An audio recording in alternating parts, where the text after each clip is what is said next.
Hello, my name is Artsy Sister, and today I wanted to talk to you about my favorite martial arts movie. The first one that I wanted to mention is Enter the Dragon, but is it wrong? Yeah, it is. Yes.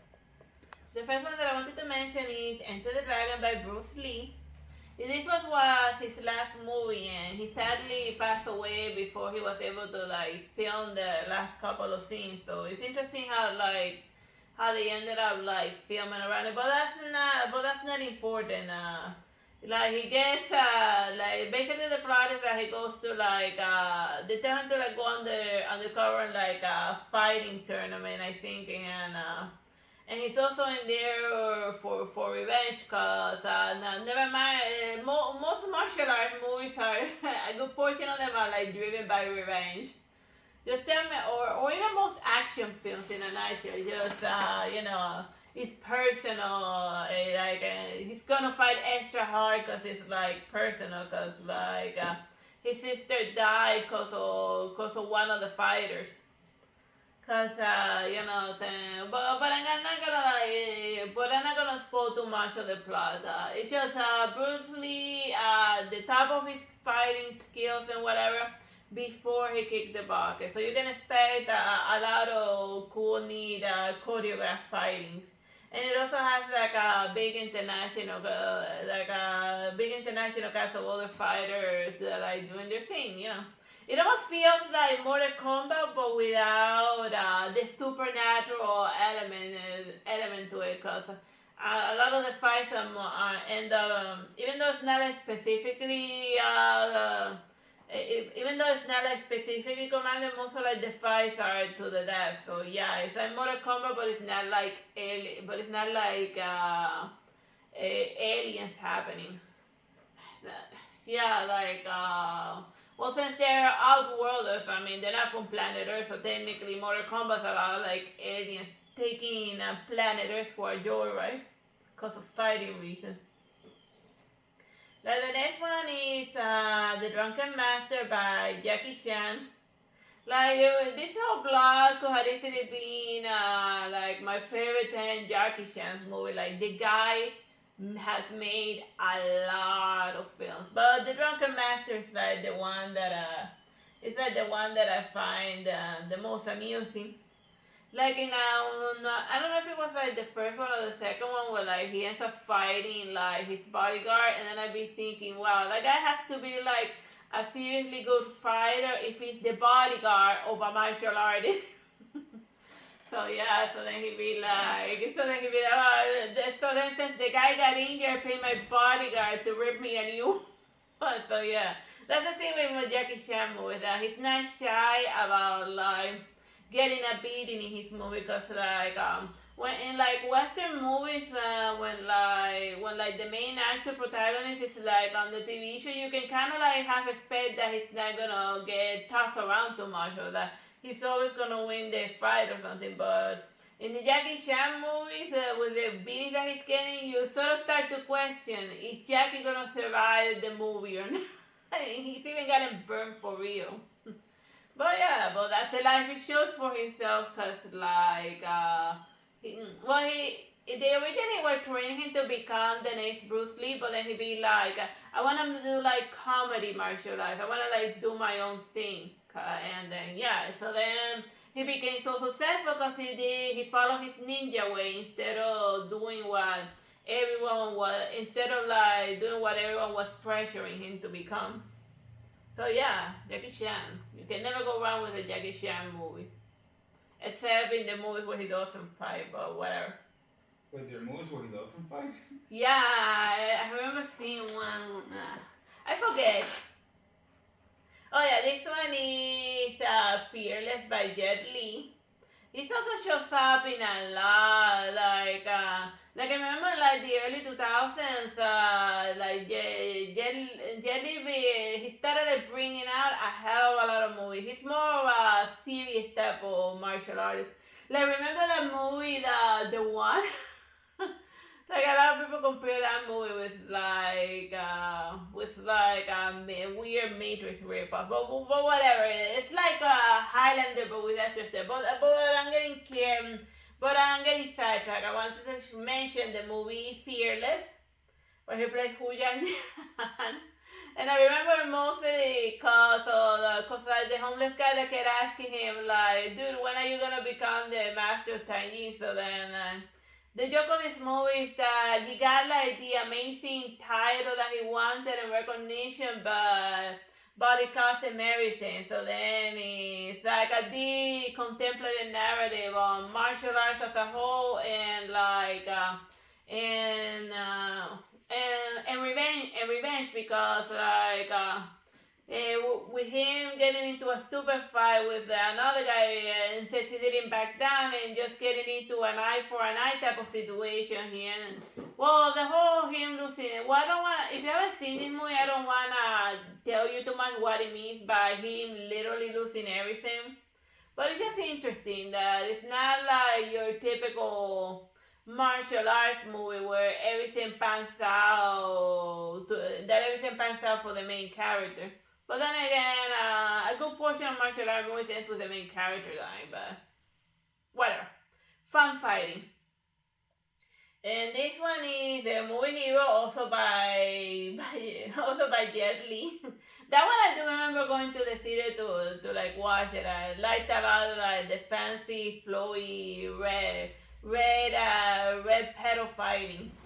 Like in this one, it's not just like the guy martial artists, like the chick fighters also fighting very amusing, like flowy fashion. So, like the main plot is that this guy he goes to the king and then he says that he killed the martial artists that tried to assassinate him. And then the king asks for, you didn't just kill him, give me all of the gory details. So then it's just him spinning a ridiculous tale of lies and deception. Because that ends up being the twist ending, whether he really killed them or not. But and even the emperor starts giving his own tale of the story of what he thinks it happened. So it's just modern martial arts is about somebody who's like trying to sell somebody that's trying to sell the biggest lie that ever was in order to like get close to his enemy. And then Quentin Tarantino presents. So I guess he had a hand in this movie. Did he? I don't know. Why would he be presenting it? Did he make that movie Hero or is he just or did he direct that movie? I don't know. Whatever. Not important. The other one is the House of the Flying Daggers. Here we have so it's like a bit of a love triangle type of situation. Like the main character, like it starts with this guy that falls in love with like a blind sword fighting maiden, but at a certain point, the twist in the middle is that I don't want to spoil it, but whatever.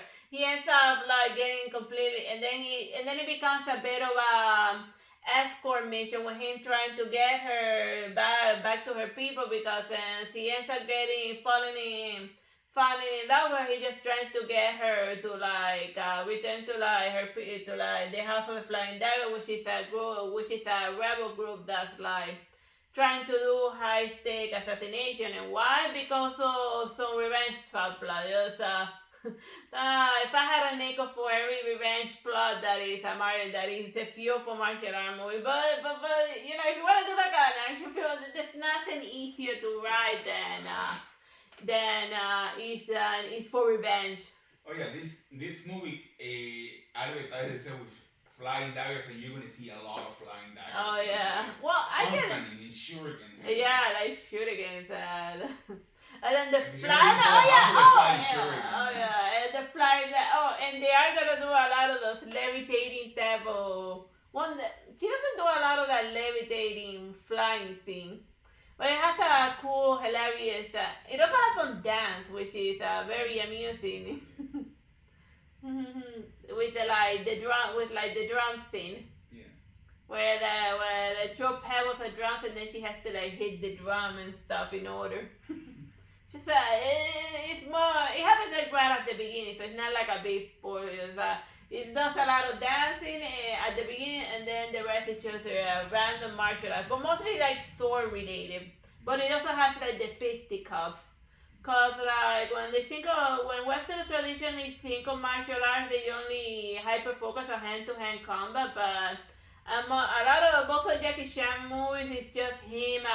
With He like the weirdest weapons imaginable.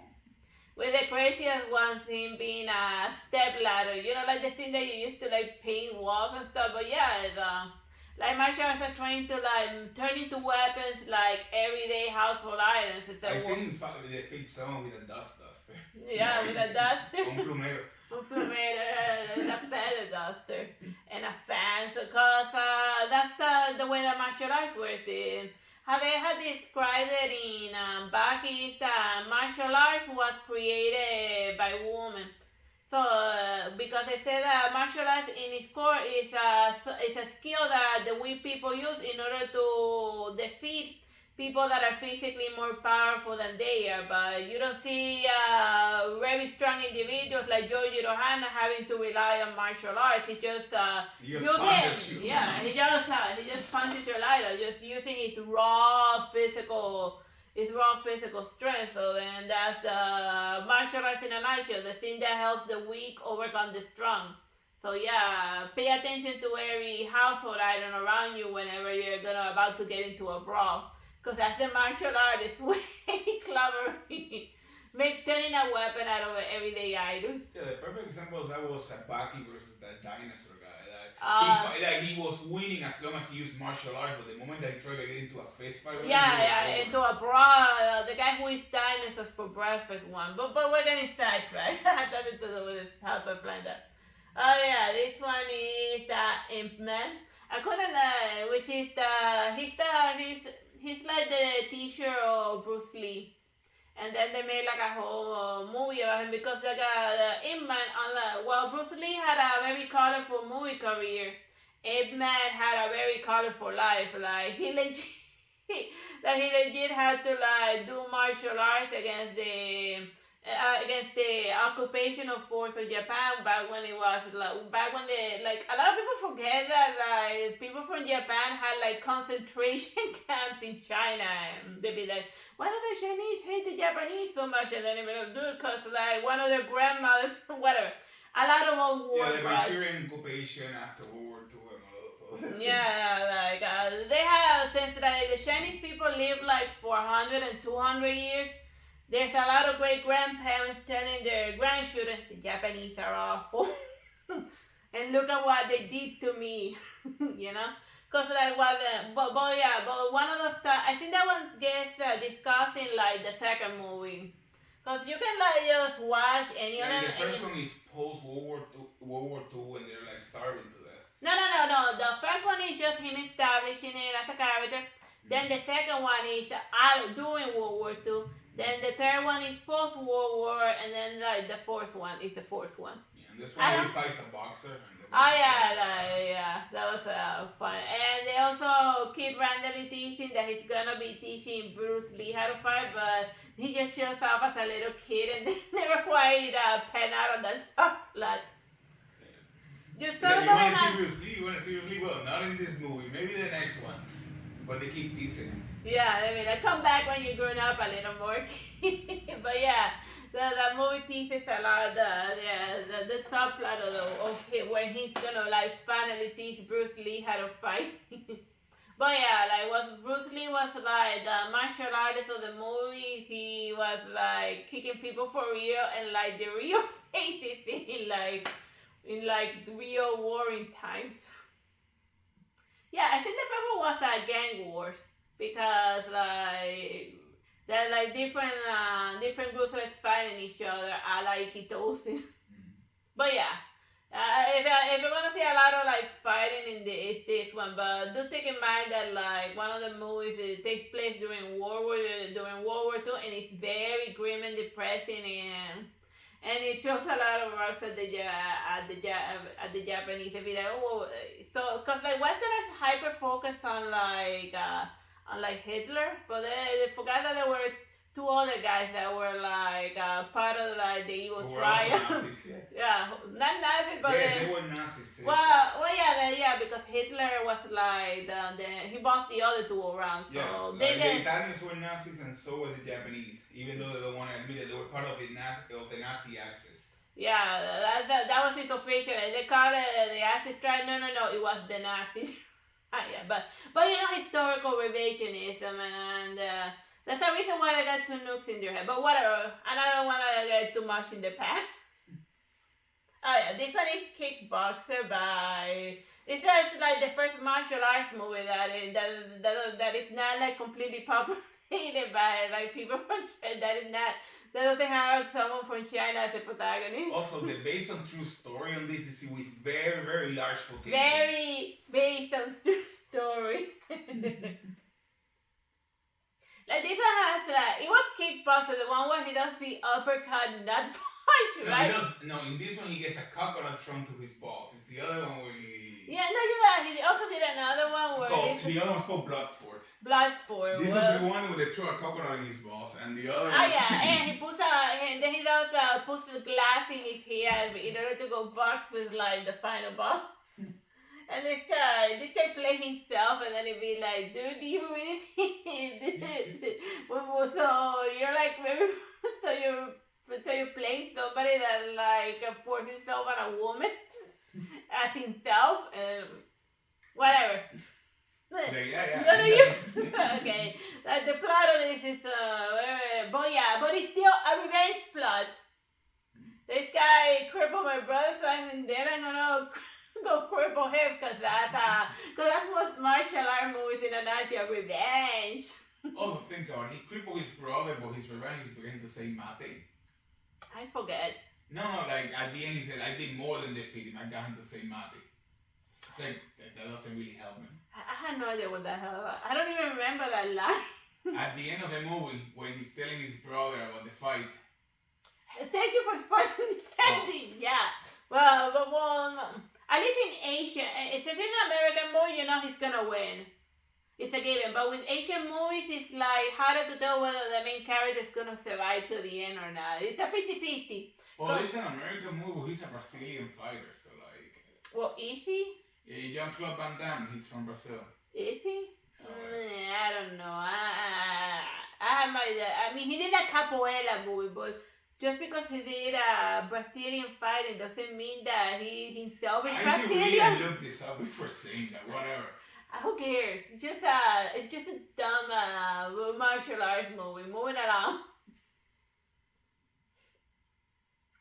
Oh yes, this one is Kung Fu Hustle. That one is more a la comedy. And it's this guy's journey to going from like an antagonist to developing something that resembles a consciousness, because he wants to be a super villain because he one time that he tried to like help out a little girl, then he got like beaten, and then he started to idolize instead of like the hero people. He wanted to be like, well, I'm gonna be a bad guy, and then nobody's gonna like disrespect me. So then it's just him trying to join the Afghan, and the Afghan because of him gets into a stupor fight with a bunch of like retired martial artists that were living in like a building complex, just minding their own business, and then they just picked up. So then like the movie is just how, because of like something stupid and mundane, how like the fight how the violence in there keeps escalating until it becomes something borderline the Dragon Ball Z with like, not first season, not second season, because it doesn't get to the level of like Cell regenerating himself completely. Well, they had Toad Sage mode before Naruto did it. Yeah, this guy has his Toad Sage mode. For all we know, Naruto stole the Toad Sage mode from like Kung Fu Hustle. Which one came first? I'm pretty sure Kung Fu Hustle came first. Yeah. It's a pretty old movie. Yeah, oldish. Early 2000, yeah. But yeah, so yeah, crazy Kung Fu movie. This one, of course, Mortal Kombat. Mortal Kombat! The first one. I was terrible. Yeah. When the remake is worse than the first one, whom a lot of people say that was awful. I liked it. Like, how do you go down from the first one? How do you manage that? But yeah, a movie based on a video game, where a fighting versus video game. Yeah, it could have used a lot more gore, but even without the gore, it was still amusing to fight. And this one is like the aliens that are come to planet Earth, and then the humans gotta fight for their planet. I have questions. How do you do a Mortal Kombat movie without Johnny Cage? Yeah, well they did it. He's like literally everyone's favorite character. Well, they did it. Well, or was he in the movie and we just didn't recognize No, him? on the original one he's there, but in the remake he gets teased at the end for a second part. That's weird. Yeah, like at the end of the remake, the one that everybody hated, they show Johnny Cage for like 2 seconds. No, it's just the problem is that they went from like this cool medieval Japan Sub-Zero fighting the other guy and like some cool House of the Flying Dagger type of fight. And then they go follow this main character guy that is so vanilla that he might as well be ice cream. Whose power turns out to just be he can get punched a lot. So it's basically the Wakanda suit. Yeah. Where if he gets hit a lot, he can send the attack back at them. I don't know. His power is dumb. They could try just made him a reincarnation of Sub-Zero. And then when he gets beaten up a lot, he gets possessed by the spirit of his ancestor, and then he becomes him a la Yayo Yube style. Mm-hmm. I guess maybe they thought that the Western audience were not gonna understand the whole concept of reincarnation, but in 80% with 80% of like other civilizations, they understand reincarnation, cause like. You get like reincarnation in India, and there's like 1 trillion people. There's also reincarnation concepts in China, and there are the other 1 trillion people. So, and a lot of Westerners study Buddhism and Hinduism. So, like the whole reincarnation thing wasn't gonna be a concept that they were gonna not understand. Why the hell he's suddenly turning into his ancestor? Heck, even Voodoo, he could have been like possessed by the spirit of his ancestors, a Shaman King style. In order to to fight a Sub-Zero. Also, the way Kano gets his hands is completely different from any lore up to this point. It makes no sense. We didn't want to turn this into a One Mortal Kombat remix, but yeah, watch the original one. Or just play the game and forget all the movies. Yeah, just play the game and forget all about the video game movie tie-ins. They should remake it, but like do it at a Castlevania style, like animated like a lot of blood and gore and stuff. Cause if it's a Bond comic, that's what people came there to see. I remember that in Cuba, whenever whenever you go to the theaters, you don't really know what was gonna play. It's almost like a surprise. So whenever they play Mortal Kombat, you can hear everyone in the audience just cheering like crazy. Mortal Kombat! Mortal Kombat! That's like in Cuba, we don't know what that means. But even if it's not even, some of it was not even translated, so they just like the fighting, cause. And whenever they play the Little Mermaid, everybody ground. Yeah, everyone get the hell out of there, cause they always play the one where she dies in the head. Then Christiana, Roadhouse. And that's it. So yeah, just Patrick Swayze playing playing a bouncer in order to pay off his college debt because he studied literature. He wasn't able to get a job in that. Like I remember the doctor sheet being like, how does a bouncer end up getting why does a bouncer have a college degree on literature? And then it'd be like, that's why I'm a bouncer, because I went to study literature and I couldn't find a job in that, so then I had to become a bouncer. Same question. Why is somebody with a journalism degree doing YouTube? I wasn't able to find a job in that. All of the jobs you see are nepotism hire. Like until everyone's cousins and friends and family members and all that, then once they all get their job position, then they start hiring new people. Usually guys. But yeah, and then once they finish hiring all of the guys, then they start hiring women. The wives, the future wives. No, the wives are the future wives, like the chicks that they had the hire for. And then once they finish hiring all of the high chicks, then they hire the plain looking maidens that they met, the mayor that they feel 50-50 about. And then once they get all of that, then they hire the woman that they obviously know that they have a face that if you show it or bite it off. And can you guess where it's falling that entire strata? Whatever, Roadhouse. He just getting into a bunch of bar fights, and then he goes into somebody's house, and then he brings the bar fight to him. Wesley! Wesley! Who's gonna protect this for you? He's like, I ripped that person's stroke off. Nice. Yeah, with the cutaway, yeah. But it was self-defense. He had a gun, I had the claw. That is a Chekhov's stroke removal. Yeah. But then he just randomly, I don't get why he suddenly said to show me, he rips somebody's stroke up, but then he doesn't do that to like the final boss. I don't get it. I liked him better when he was a lunatic throwing through. I guess that was supposed to represent character growth. I don't know. I just think he's just like a frustrated poet who like went on a killing spree, as most poets usually do. Yeah, I got all these student loans, so I'm gonna take my rage out on drunkards. So yeah. Oh yeah, and the last one, martial art movies that I put it in the end, just to be ironic, is The Last Dragon. I actually like that movie. I like that movie too, but I put it at the end because it's the last martial arts movie that I'm gonna mention. You know, I first mentioned one dragon, Enter the Dragon, and now we're doing The Last Dragon. So it goes full circle. But yeah, it just is like it has a weird musical weird subplot with him and MTV movie star. It's just weird, and there's a lot of random lunatics in this movie. Well, watch it treat it as a comedy, because that's the only way you can watch it with a straight face. It has really good martial arts though. Yeah, the fighting is tough, solid, but like the martial artists final boss are all, I don't know, it's just like, they all seem like they're high on cocaine, except for the main character. Just watch it. It's gonna make you laugh.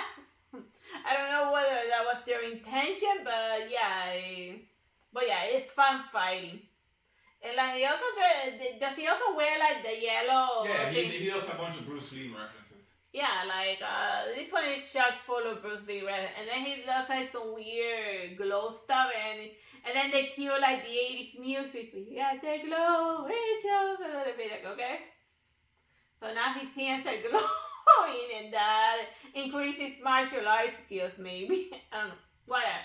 Like, I remember that on my flight to Missouri, I met someone who introduced me to this movie, and we just watched it the whole night. It was really good. Yeah. But yeah, it was just somebody like they did with the Bird Box. Everyone must look, and that guy's entire mission was to make certain that everyone watches The Last Dragon. And now I'm passing on the message on to you. Go watch The Last Dragon. Everyone must watch. Everyone must watch. Bye bye, God bless.